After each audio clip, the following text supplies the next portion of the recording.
Welcome everyone to our VWEC Metaverse Expert Series. We're glad to and have you join us for today's very interesting presentation and discussion. Everyone is also invited to an extended chat with our speaker at the other end of the deck for an informal conversation and Q&A after the presentation. For those who are new, our website is, I'm going to attach the link here, vwconsortium.org, and also you can find VWEC on many social media channels. Also, I'm attaching the other links on the chat here. So after our presentation, we may move to the deck for a more informal conversation and social time for those who are able to stay. We are pleased to offer our expert series presentation in both text and chat. Text for anyone who may not be using voice is shared on our YouTube live stream. You can find this in the sign in front of our stage. Speaking of signs, we would like to know how you find out about our events. Our survey plant has just a quick survey that is great to help us. So if you would, please fill that out and feel free to send along any comments you have. We would like to thank you for joining us for this very interesting presentation. I'm happy to introduce our Metaverse expert speaker today, Corro Moseley or David Burden. David has been active in the Second Life since 2004 and was building in Activeverse before that. Through his company Data Limited, he has delivered over 100 immersive learning and conversational AI projects, mostly for higher education. David is series co-editor for the Metaverse series from Routledge. This presentation today will build on over 20 years of experience in working in virtual worlds, looking at some useful pedagogic models to inform how we think about virtual spaces and how to build in them, considering the affordances of some of the platforms currently available and considering why it is that many of the challenges to immersive learning that were identified nearly 15 years ago have yet to be overcome. Both virtual reality and mixed reality environments will be considered. After the presentation, a schedule of safari visits to build in FrameVR in ShapesXR will be made available for those who would like first-hand experience of these platforms. A link to the free eBook on Pedagogy in VR written for UK Ministry of Defence will also be provided. So, thanks. And David, the stage is yours. Okay, thank you, Magua, and yeah, it's a great honour to be able to present to you tonight. My thanks to Valerie for inviting me to come and speak, and for John for his help during the course of the week to get the technology side sorted out. If there's any problems with audio at any point, please just put it in the chat. I'll try and keep an eye on that, but hopefully things should be okay. I aim to talk for about 45 minutes, maybe slightly longer, depends how the slides go. And then I'm certainly around to have a chat at the other end of the deck at the end of the presentation. So, without further ado. So this is roughly the agenda I want to go through. I want to talk very briefly about me, just to give you some idea of my history, just to fill in on a few bits that Magua just mentioned. Then talk about some of the projects and platforms that I've used over the years and some of my experiences in using those. Then I want to talk about some of the key pedagogic models that I found the most useful in the course of working within virtual worlds. And then finish off looking at sort of some of the potentials and potential futures of the virtual world space. There is a note card giver in front of me, the one that's labeled Data Limited. That's got links to various websites associated with me and my work. It's also got a link to the ebook that Magua mentioned that you're free to download, and also through to my site on ResearchGate that's got a lot of the papers that I've done about working in Second Life and other virtual worlds. So, something about me. As Magua mentioned, Active Worlds was one of the early worlds I was working in. The very grainy photograph there, top left, is actually the house I built at Rexmar Crossing in Active Worlds. I actually started in virtual worlds in around about 1996, working with something called VRML, Virtual Reality Markup Language. And then from that, moved into some of the public worlds that were being created. I got into there.com, was another world that was around at the time. As mentioned, I got into Second Life about 2004 and actually didn't hang around that long because at that time there wasn't much in the way of, well, there was scripting, but you couldn't link scripts to the outside world at that point, which is one of the features that I was really sort of keen to explore. So having got into Second Life for a while, and that's me at BBC Radio 1's big weekend bash they did in Second Life at some point. I came back about a year or so later, I think early 2006, when they introduced the ability to script and actually talk to the outside world with your web scripts. That was my avatar at the time, and you'll notice my t-shirt still got my fox on it. That's about the second of the offices that Dayton had in Second Life. And then I started doing a whole variety of different projects. I'll talk about a lot of those in the main content of the presentation. Just a couple of interesting areas that I was always fascinated by in terms of working in virtual worlds. As I mentioned, I like the idea about being able to bring data in from outside and visualize that within 3D within a space like Second Life. So the photograph of me standing there in amongst these little white dots, which are actually aircraft, that is live air traffic information coming into Second Life. And you could stand basically on Los Angeles airport and watch all the aircraft moving around you. And you could reach out and touch them and you get information about what the flight was. You could see their speed, you could see how many, what size aircraft it was. And actually Linden Lab used that as a demo at several of their conferences during the early or mid 2000s. And then the woman throwing up her hands in horror at the snake, that's a completely computer controlled bot that we had inside of Second Life called Halo. She basically lived on our island. She had a reasonable amount of sort of agency to just do what she wanted. She was always there. People would come up and talk to her. They wouldn't realize often for several minutes that she was actually a bot. And we actually gave her emotional responses. So that's what she's doing at the moment. The snake has just bitten her. She throws up her hands in horror, but she then knows in future that if she sees a snake to step away from it because it's likely to represent danger. Somewhere along the line, I got involved in writing books. So my first book I did for Routledge was on virtual humans, very much building on the work we'd done with Halo. That came out in 2019. And then, as mentioned, I'm currently co-editing a series of books on the Metaverse. The first one of which is a critical introduction. Some of the content in today's presentation comes out of that. As also mentioned, one of the areas I'm quite interested in at the moment is mixed reality. I am actually doing a PhD at the moment, nothing to do with virtual worlds at all. It's actually about wargaming. But one of the things that's quite interesting is actually what happens if you try and wargame, not so much inside a virtual world, but actually in mixed reality. So what you're seeing there is a virtual tabletop using an application called ShapesXR. And we're actually playing a game basically in the middle of a corridor of a conference on a completely virtual tabletop. So hopefully that just gives you some idea of sort of my background. And as I say, as we go through the project, you'll get a better sense of some of the specific things I've been involved with. So let's move on to the platforms and some of the projects. So Second Life, in about 2006, I think it was, Linden Lab held a roundtable for Second Life developers in the UK. When they said a roundtable, they meant a roundtable. There was one roundtable and all of us gathered around it. There were that few of us at that time working sort of on a commercial basis inside of Second Life. A lot of the early projects were marketing related. So we did a project for Corro, which is the kiosk on the left-hand side there. We did another one for Visa, for the credit card company. We did a project for Red Nose Day, which is the big one in the center. But we also started to get involved in doing educational projects. And I think we were probably fairly early at realizing this wasn't going to be a marketing platform. There just weren't the right numbers of peoples in there in the world. And so quite quickly, we actually moved more into the education side of things. So the image top right is Apollo 11 Tranquility Base.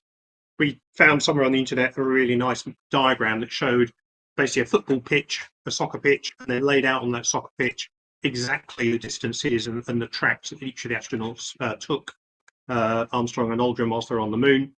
So we use that to actually do our build inside of Second Life, and later on we reproduced that in OpenSim. And that was for a client, I think it was North Lanarkshire Council we did that one for. The one bottom left was for Southampton Solent University, and they wanted to give their fashion students the experience of sort of doing a fashion show, but without all the cost of trying to set it up physically. And so we recreated an entire fashion show inside of Second Life, complete with lighting desk. And then on that island, the students were able to actually set up shops and sell Second Life fashions based on the fashions they were creating in the real world. And then bottom right is a project called Theatre Base, where we worked with the Birmingham Royal Ballet. And what they have is in storage is they have these wonderful cardboard cutouts, like you might get out of the back of a cornflake packet, of all the scenes that have been done over about the last 100 years by the opera and by the ballet. But these things just stayed in boxes. It's very difficult to actually look at them or to understand them in context. So what we did is we had a project where we actually scanned some of those scenes, built a copy of the theatre inside of Second Life, and then you could actually put those scenes actually out onto the stage and go through all the scene changes, actually understand the scenery in context. So those are fairly typical of some of the projects we were doing quite early on. One of the things we soon realised, though, was that trying to do particularly more sophisticated projects inside of Second Life, running around trying to change scripts in lots of objects, trying to work out where the objects were, was just taking an awful lot of effort. And so what we did is we came up with this idea of something called Pivot. And this is the first project we used Pivot on, which was for St George's University Hospital in London, for looking at road traffic accidents. And what you've got here is you've got a motorbike casualty, and the crew the paramedics can turn up and they can go through all the various procedures they would do to deal with that particular casualty. But the key thing is that all of the logic for running through that exercise was actually on the web. It wasn't inside of Second Life. So each of the objects inside Second Life just had a generic script. It had an ID for that particular object that said what it was. And when somebody touched it, what it did, as I'll show you on the next slide, is basically it sent a message up into the Second Life controller, which was that thing on the wall. That sent a message back to our web server, which is where we actually had the definition for the exercise. And that then worked out what the response should be in world to that particular user action. So it sent a bunch of messages back to the controller. That sent those out to the various objects in Second Life, and they then responded as was required. The nice thing about that was that, as I say, it meant that when we were designing the exercise, all the objects were basically always the same. We just had a single generic script in each one. You just had to actually update its ID for that particular exercise. And then all of the rest of the scripting was actually done inside of a web page. And it was almost not quite drag and drop at that point, but it was just form filling. There was no coding to write. And in fact, what we did is we based it on a system called Medbiquitous Virtual Patient that was being used by the medical education community at the time. Virtual Patient, there is nothing to do with virtual worlds, but it was just a way of scripting conversations for doing sort of patient assessment and student assessment. And we took that model and moved it across into Second Life. And almost all the projects we then did in Second Life for about the next 5-6 years use that system. And again, just some examples of some of the projects that we did. We did one around counselling, where you could actually sort of watch a counsellor and a patient talk to each other, go through a session. One of the nice things there was you could obviously position your camera sort of over the shoulder of either participant, so as to get different viewpoints on the conversation. And I think you could also sort of almost stop it mid-flow and then sort of ask some questions of each of the characters as to what they were thinking at that stage. The guy in the middle and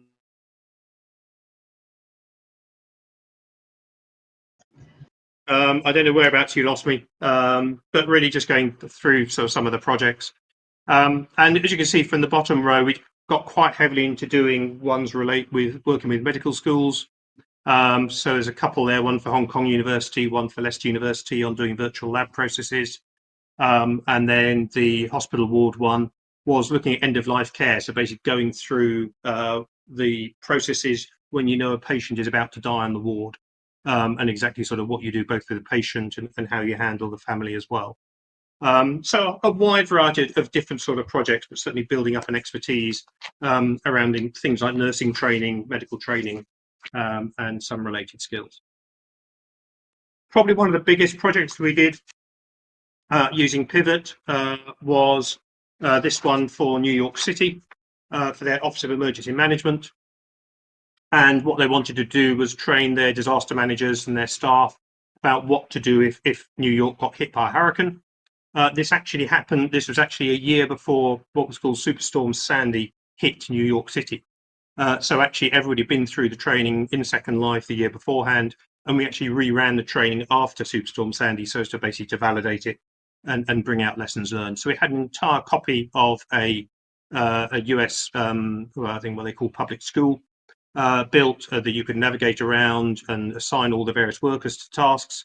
And I must have spent probably 9 months inside that school, and I just knew it backwards by the end of the the project. And so that was a really good project. But one of the things it showed was by the time you had an exercise that probably lasted something like 45 minutes, maybe even over an hour, there were an awful lot of scripted interactions in that, a lot of which had to sort of happen in sequence. So just trying to test something like that, quite honestly, was becoming a bit of a nightmare. Just away from the Pedagogy side, just in terms of some of the big builds that we did, these were 1 sim, 2 sim size builds in Second Life. The one on the left-hand side was for the Hamdan bin Mohammed University in the UAE. The one in the center was a double sim build. That was a building called Millennium Point, which was the home of what was what's now Birmingham City University. And that was used partly for sort of recruitment and PR, but also for training their film crew students, being able to set up film shoots inside the building. And then on the one on the right is the Library of Birmingham.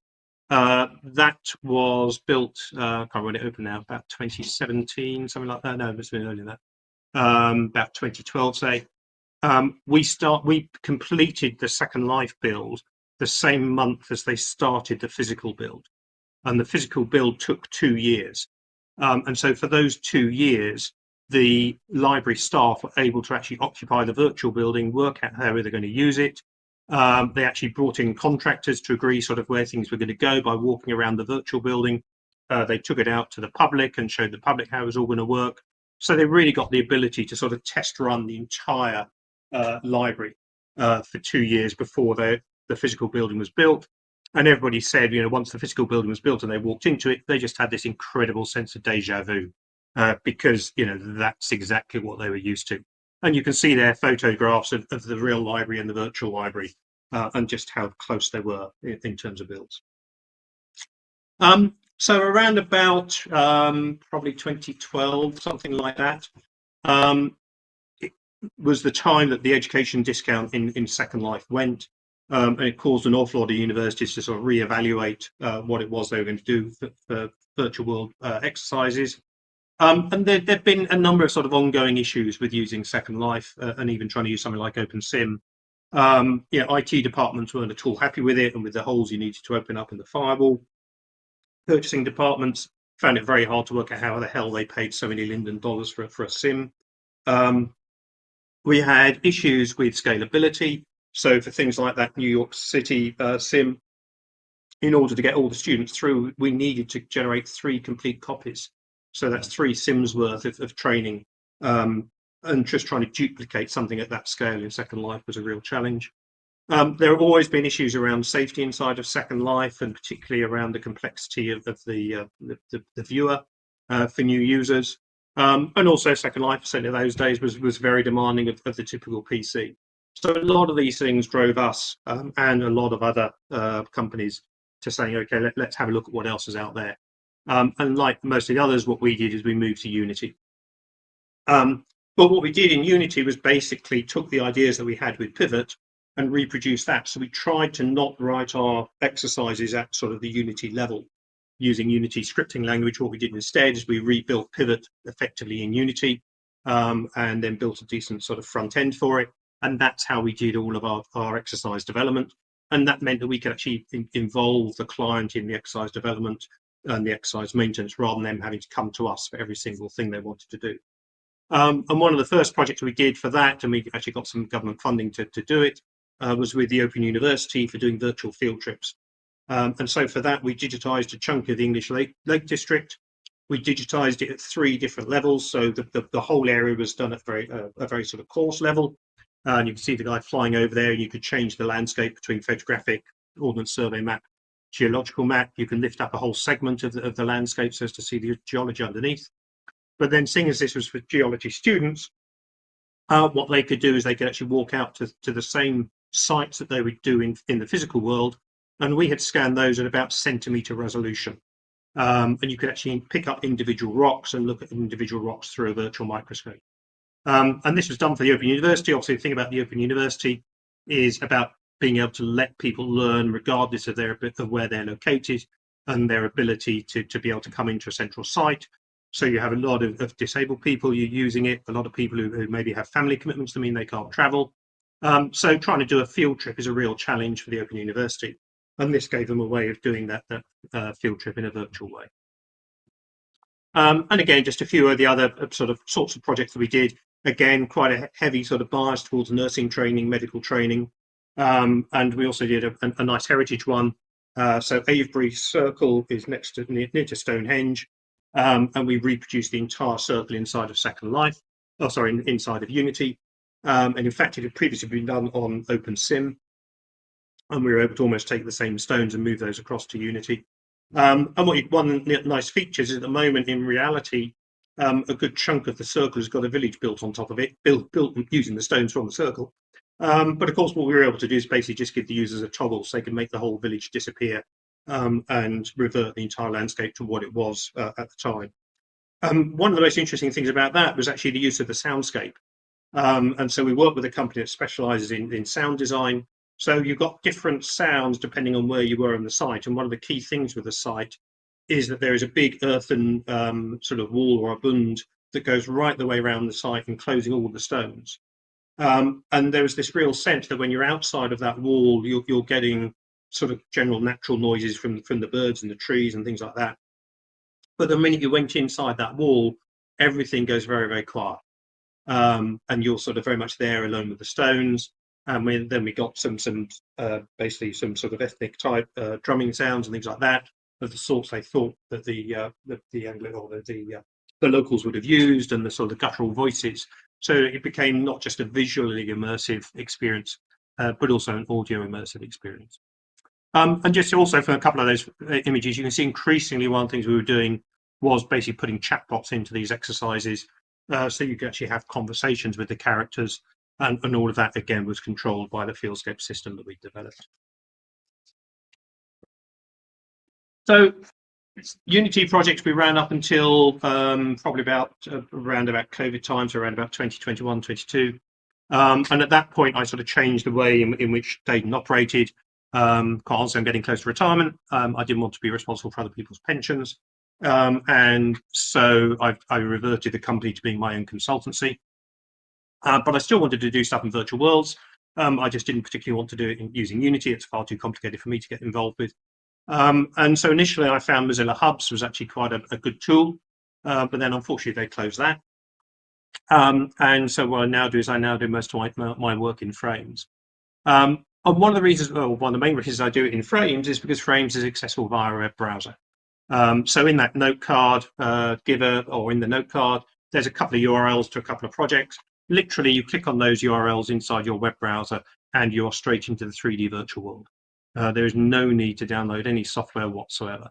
And so that has made it really accessible for students and within sort of corporate IT type environments. The building is relatively straightforward. There isn't scripting as such, but there is the ability to create interactions, so you can link sort of buttons to things and make them move and disappear and appear. You can set up interactive quizzes. There's quite a lot of things you might want to sort of have it sort of out of the box in terms of the widgets and the gadgets that they offer you. Just to give you an idea about how easy it is to build, the photograph of the lady there with the VR headset on, and with Frames, as with Hubs, you can either do this as we're doing at the moment, in desktop VR, or you can do it in head-mounted VR. Interestingly, most of the students definitely prefer desktop VR rather than head-mounted VR. But I went into Wolverhampton University. I had basically one day with the students, and by, I would say, lunchtime, I'd probably taught them 80% of what they needed to know to be able to start building in frames. And the afternoon was really a bit more of a masterclass. I came back about a week later to do another day-long masterclass, really just to coach them and mentor them. And each of the student groups basically came up with an idea of what they wanted to build. These were all students doing a English literature science fiction course, so they weren't technical students at all. And they were all asked, they basically were told to do a project related to what they were doing on the science fiction course, because if you're doing a science fiction course, it's far more fun to do something in a virtual world as your deliverable at the end of the course, rather than just to write yet another essay. And quite honestly, the students came up with astounding work. Just really good, really innovative, very, very different in terms of how they approach things. You've got the ability inside of Frames to use AI chatbots using the equivalent of chat over a large language model. So they set those up to do interesting things. There's some limited ability to actually build objects just by talking to the LLM. So one bunch of students wanted to have the cast of Harry Potter, and they literally just asked the LLM to say, you know, give me a model of Hermione Granger. And there was a 3D model of Hermione Granger for them to use. So really impressed at just how well the students took to it. And the university liked it so much, actually, they went back a few months later and ran the same course for the staff. So as to give the staff an idea about what it is that you can use these tools for.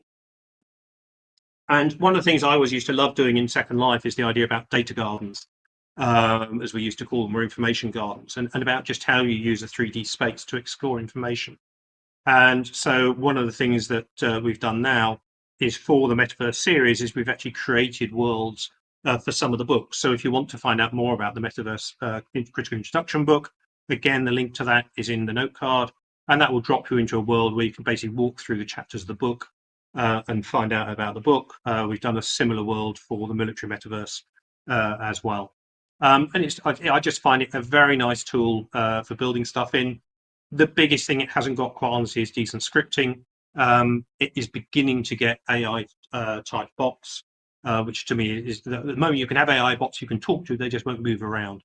And if they crack that, then to me it'll have a lot of the key functionality that I want to see in a virtual world. And so just to finish off this system, and this is in the Critical Introduction book, this is the way I sort of evaluate virtual worlds in terms of being the metaverse. So if you were evaluating them for education, you'd probably want to use slightly different categories, although some of them might overlap. But just the sort of the various metrics down the side there gives you an idea about the sort of things that I'm looking for when I'm playing around inside a virtual world.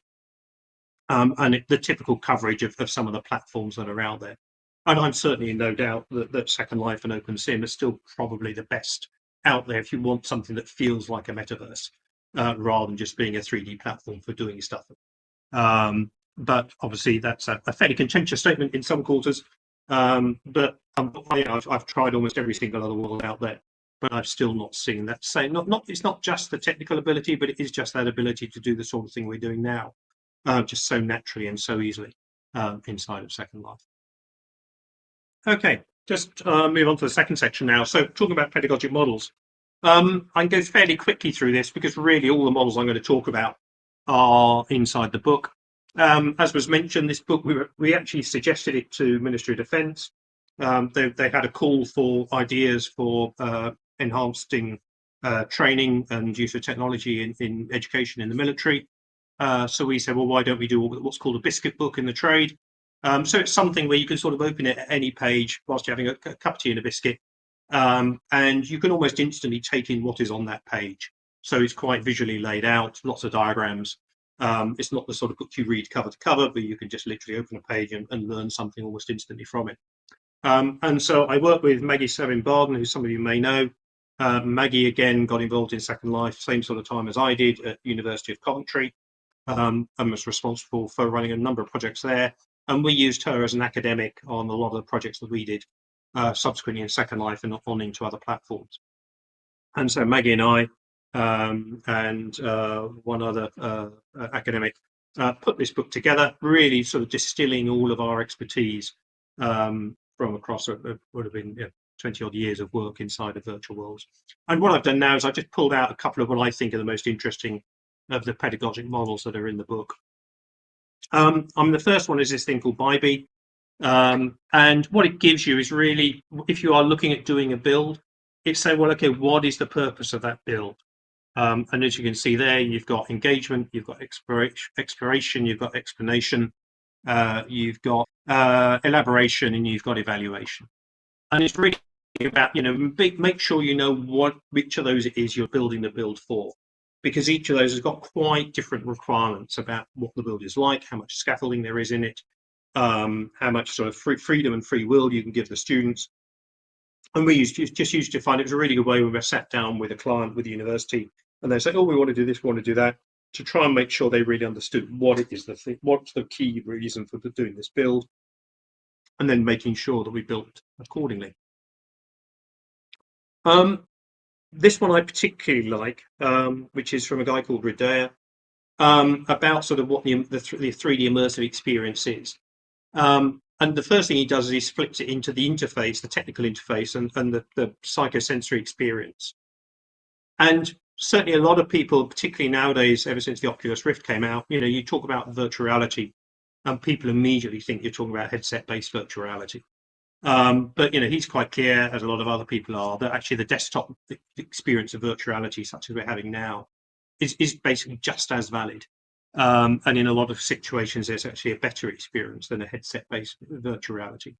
And the thing that I've certainly maintained ever since the Quest came out is that really, whether or not you're doing this in desktop VR or headset VR, should be the user choice, and it should be a user choice for every single session that they run. It shouldn't be something you try and force people into.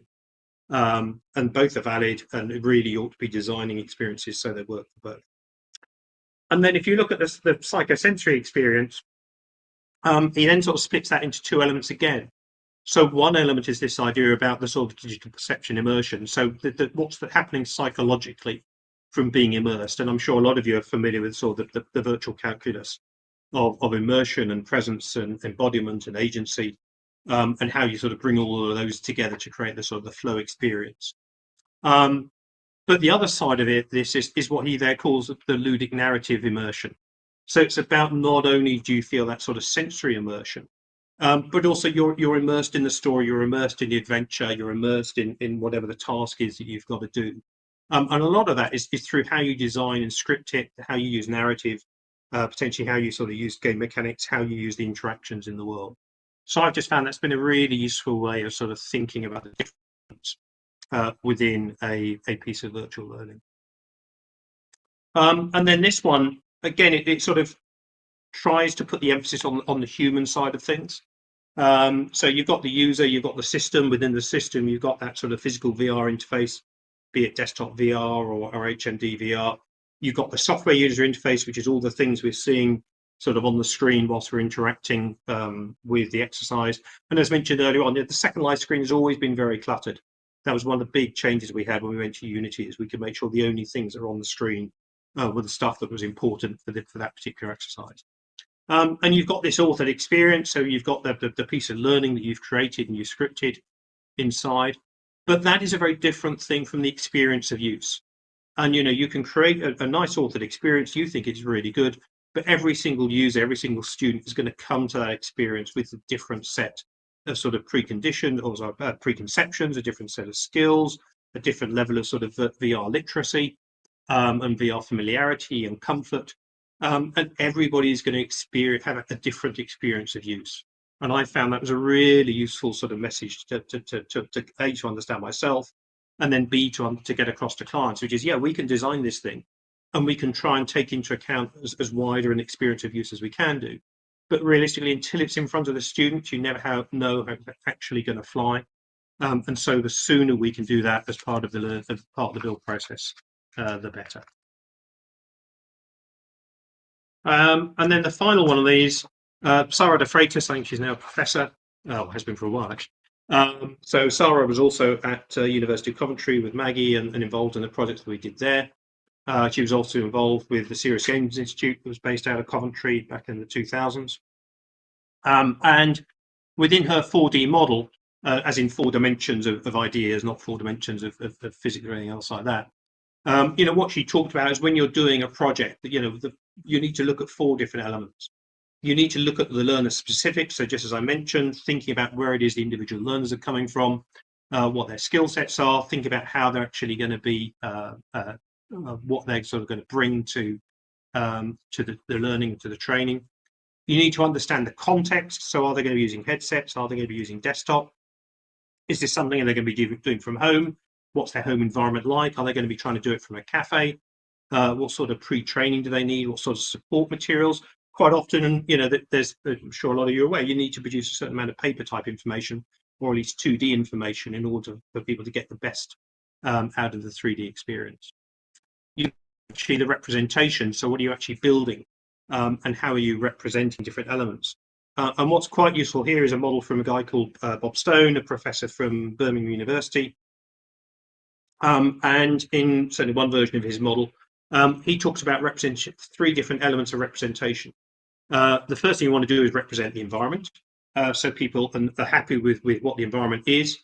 But you've got to be you don't need to go overboard. And what you don't want to do is have students just going, wow, looking at the reflection of the water or the leaves on the tree. You want them to focus on the task. And so the build should focus on the requirements of the task, and not all the peripheral objects. But you do need to paint in, if it's going to be, you're teaching nurses, put them into an environment where they know they are in a ward. And there's this wonderful thing called encoding specificity, which indicates, or which shows that if you learn things in the same environment where you're going to practice them, then the recall is that much better. And that's been proven to work across from learning in a virtual environment and then actually doing the task in a physical environment. The second thing you need to do is the task, and look at how you're going to represent the task. So that's really what are the sequence of actions. And that is certainly where we found, Second Life and VR type environments absolutely excel, is in that task replication. And that's very much what we were doing with Pivot, is that ability to represent the task. And then the final element is action. So that's often, if you like, the haptic experience of what it is you're trying to do. And this is an area where even with VR headsets, you struggle to get that full haptic experience. The best example I was ever given was talking to some medics, and they were saying, actually, if you want to teach somebody how to sew up a wound, the best way of doing it is to give them a banana and tell them to sew up a banana, because a banana bruises so easily. It's very obvious where they're getting it wrong. Trying to do a sewing up a suture in Second Life type exercise just wouldn't really achieve a lot. And going back to that paramedic example, what you had to do, one of the first things they had to do typically was put in a cannula. And what we didn't want to do was have them wasting time trying to put the cannula in, because that's an interaction which is best done in another way. The key learning that they needed to do was, do we put it on the left arm or the right arm? Because you're trying to put it side of the body to where the damage is. So that's very much a task element that we were representing. And then the final box there is pedagogy. So thinking about what sort of pedagogy it is that you're using in order to do learning across, and the learning, and using different pedagogies. Again, back to that Ivy model, depending on what sort of learning you're trying to do, or what sort of exercise.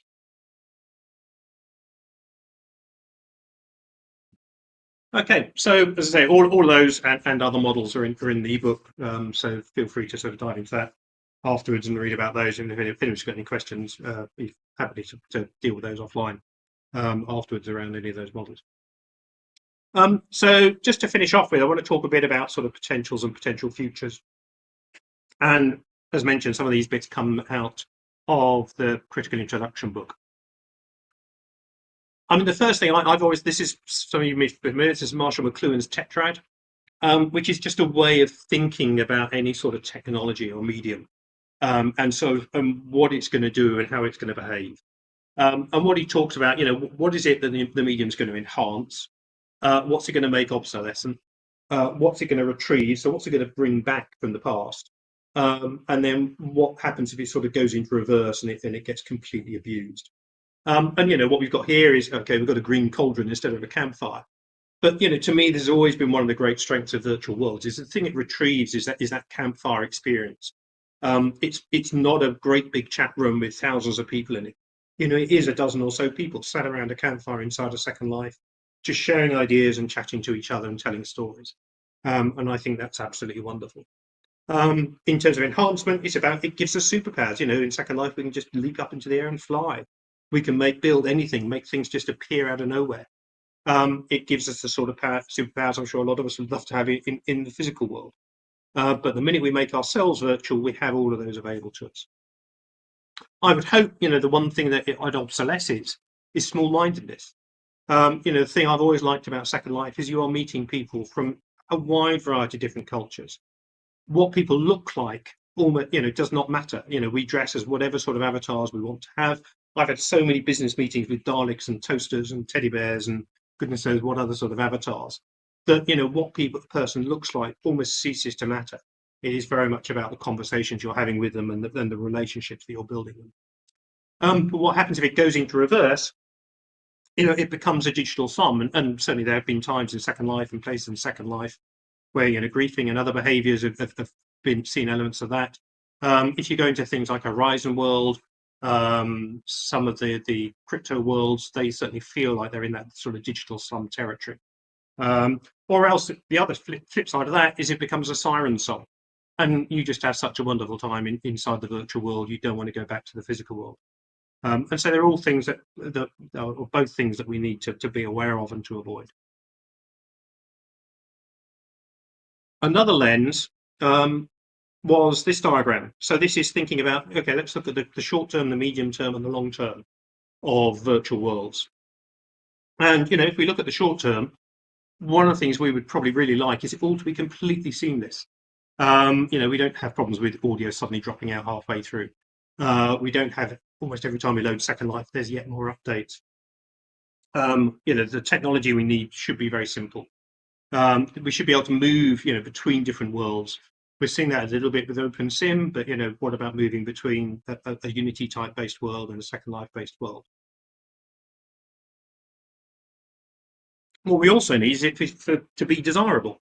I still get the sense it's a lot of sort of technology and educator push or education technology push around trying to get this stuff in. We're seeing more and more of it, and the book goes into that quite heavily across multiple sectors.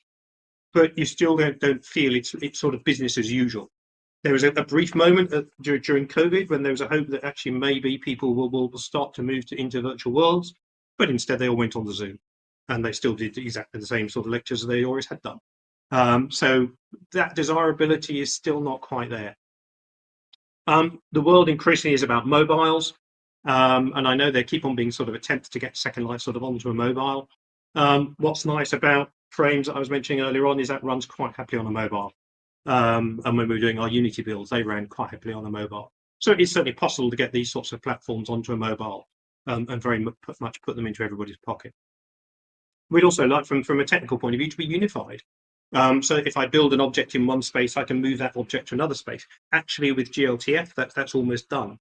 But what about moving scripts around between different places? That certainly isn't done. And then longer term, we want to have a look at radical interfaces. And we're getting there with things like Quest. But there's still probably an awful long way to go in that sort of space. And I think there's probably another couple of generations before we get to something that's really sort of consumer friendly in this sort of space. And then, longer term, will we see some sort of societal change, both in terms of how virtual worlds change society, particularly in terms of things like remote working, and also how society changes virtual worlds in terms of its expectations. So, I think, to me, that's quite a nut slide, quite nicely captures, what are sort of some of the challenges for short term, medium term, and long term. There's only one problem with that slide. That slide was written in 2011 at the Open University Relive conference, and 2011 to 2025. And unfortunately, I just don't think we've moved that far on many of those. And most ironically, the ones we are still really struggling with are those ones which are down as the short term, which is making this a completely seamless and easy experience for everybody and making it fully desirable. Ironically, we've done better with mobile and we've done better with radical interfaces. And unified is we're making very, very slow progress on.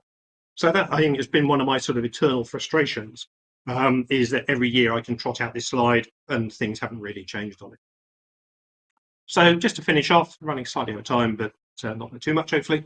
One of the things we do in the book is rather than trying to predict a future for the metaverse, is we instead describe 7 different futures for the metaverse, and thinking about what it is that's going to cause us to go down any of those particular routes, what it would be like, and what can we do to either encourage them if we think they're good, or to discourage them if we think they're bad. And I think it's a lot of this probably maps across onto the educational space as well.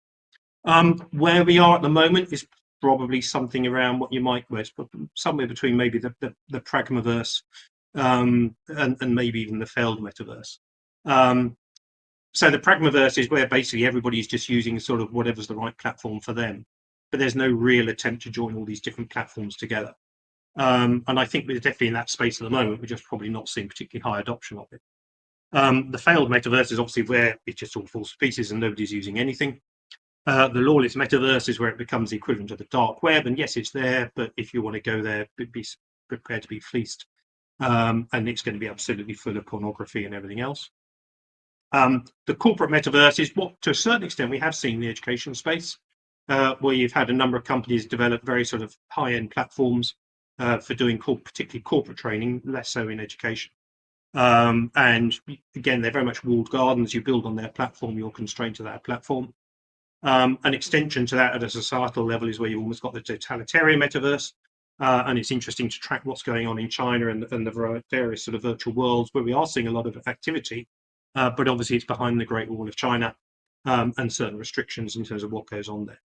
You know, where we really like to get to is that sort of metaverse of Eden, where we've got very high adoption levels. It's all based on an open platform rather than a proprietary platform.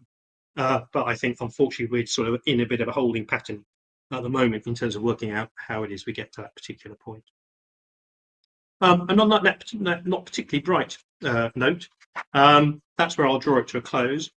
Hopefully, I've given you some sense of some of the projects, some of the things we've learned along the way. Hopefully, some of those pedagogic models won't be familiar to you, and you can dive into those, and hopefully make use of those in your own education. And then hopefully, I've given you some food for thought as to where we may or may not be headed with the whole virtual world space. So with that, thank you very much, and more than happy to take questions either here or in the informal session afterwards. Thank you. Thank you so much, David. It was a very impressive and informative session, and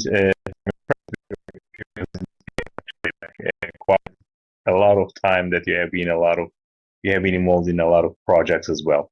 So it was very, very interesting for us. Most of us here have been involved in education as well, in virtual reality. Most of us, even in the audience, know each other for a long time. So I think it's very beneficial for us. And any questions, any comments on David's presentation? Yeah, I have a question, Magua, for David. Yes, Thanks very much, David. Really fascinating and really good analysis of the situation. You probably won't be able to answer this, but I'd be curious to around some of your thinking as to why the lower end technology, so the Zooms and such like, seem to be winning out over the virtual worlds.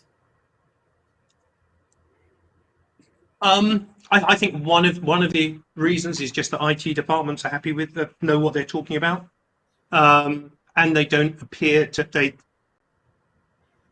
there's often this distinction between lean forward and lean back technologies, and to a certain extent, Zoom and things like that are lean back technologies. They don't require a vast amount of engagement. Whereas typically a virtual world is very much a sort of lean forward. You need to be sort of in there in the experience, which is ironic given the fact you haven't got a camera showing at you. So you can sit there and do whatever you want whilst you're in world and nobody actually knows. But they just naturally demand, I think, higher levels of engagement that a lot of people just aren't prepared to actually give to different tasks. I mean, I keep on trying to force myself to say, okay, this year I'm going to stop having any sort of Zoom call if I'm controlling a meeting, and I'm going to do it inside a Frame. Because with Frame, as I say, I just give people the URL just as I would do with anything else. They pop in World, they get given a default avatar, and we can have the meeting. It's got the ability to bring in your webcam if you want to. It's got the ability to do desktop sharing. It actually does now have, which is actually probably a bad move, is the ability to switch the whole thing to 2D. So as to actually trying to go after the Zoom market, which I think is probably the wrong move. So yeah, I think that there's a technology issue that the tech company or the IT departments just know what they're talking about when you're using Zoom. But also, I think it's the fact it needs more engagement from everybody when you're inside of a virtual world. And whilst these things are problematic and they're not absolutely dead easy to use, then that's why it's probably quite a frustrating experience. And we've seen several worlds which have purely been focused on, say, doing virtual meetings, and none of them have particularly taken off. And I think one of the reasons possibly is some of them were too canned, in that you could do a virtual meeting with a PowerPoint, but that was sort of it. The nice thing about Frame is you can do all the other stuff as well. So to me, that's a sort of better sort of hybrid model. Thank you. Yeah, see there's another question. Sorry. Yeah, there is another question, David, here from Andrea. I'm going to read it for you. And at what age do you recommend learning in Metaverse? Do you recommend it for primary school? Is it safe for them? I mean, I would wholeheartedly recommend it for primary school, but it needs to be a safe platform. Which again is one of the reasons why we moved away from Second Life, was we just, even though we at the time we had the ability to do our own dedicated registration and things like that, there were still issues with things like it was almost impossible to stop people taking their clothes off, was one of the instances, one of the issues with it. But we couldn't make it 100% secure. In Unity, we could do. So it needs to be a secure platform.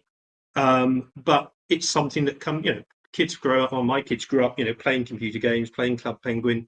They'd be sort of on my shoulder as I was exploring Second Life, just about, whilst they were still at primary school. And it's a very easy and natural way, I think, for them to learn and to experience things. Kids like to play. They like something that's relatively unstructured. So it is about having, the safe platforms. And unfortunately, I don't think we've sort of seen the effort into creating those, which are not in that sort of very much corporate metaversey lockdown type environment. You need something that's got, one of the things I've always been a fan of is democracy when it comes to building. And a platform has got to have the tools so that anybody who wants to can build inside, including the kids, can build inside that world, because that's where the creativity comes from.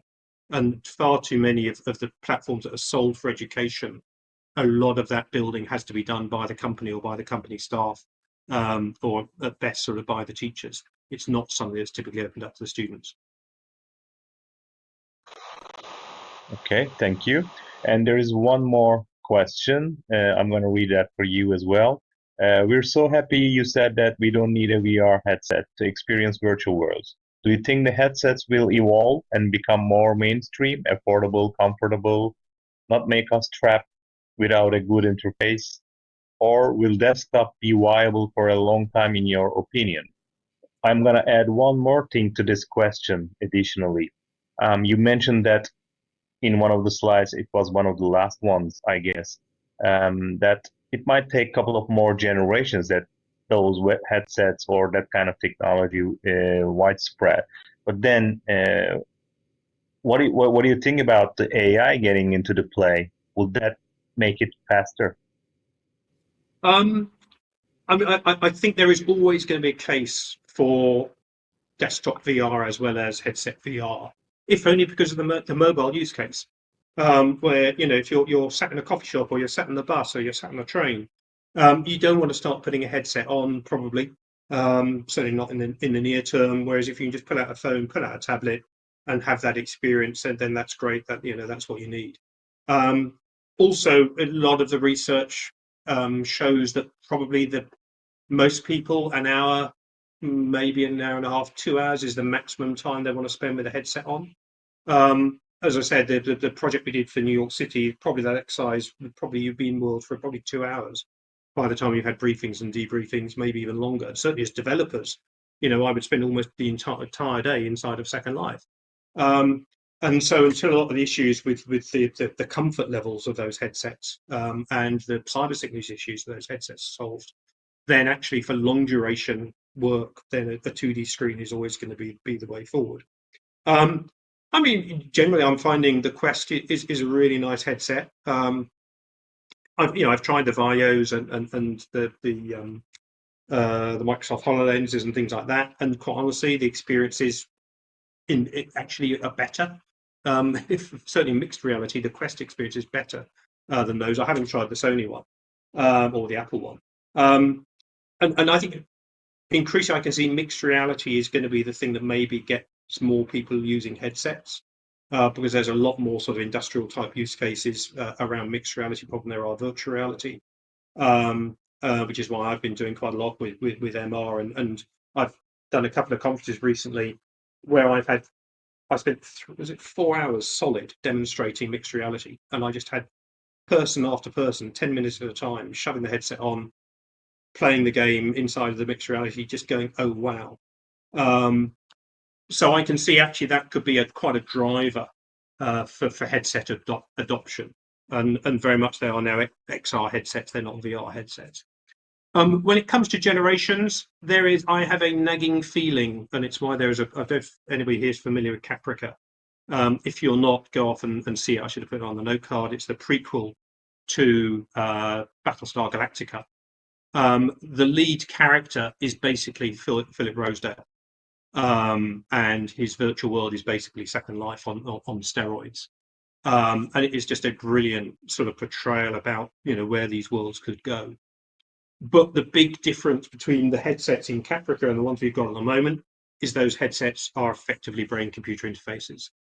And I do have a nagging feeling that we're going to need to get to that level before we see what I would call really widespread, 25, 50%, 75% adoption of these headsets, because there are so many elements which don't come across through the headset. The most obvious one of which is locomotion. And you're always, unless you're in a great big field, you always have to work out, how do I move? How do I use a trigger? Do I use a joystick? Am I sat down? Am I stood up? It's just there's something that jars with the existing headsets, and you really need to get that sort of psychomotory sense of I am now walking, and your body is just walking in place, and you're walking through a landscape. So on that basis, that probably puts it out 20, 30 years maybe.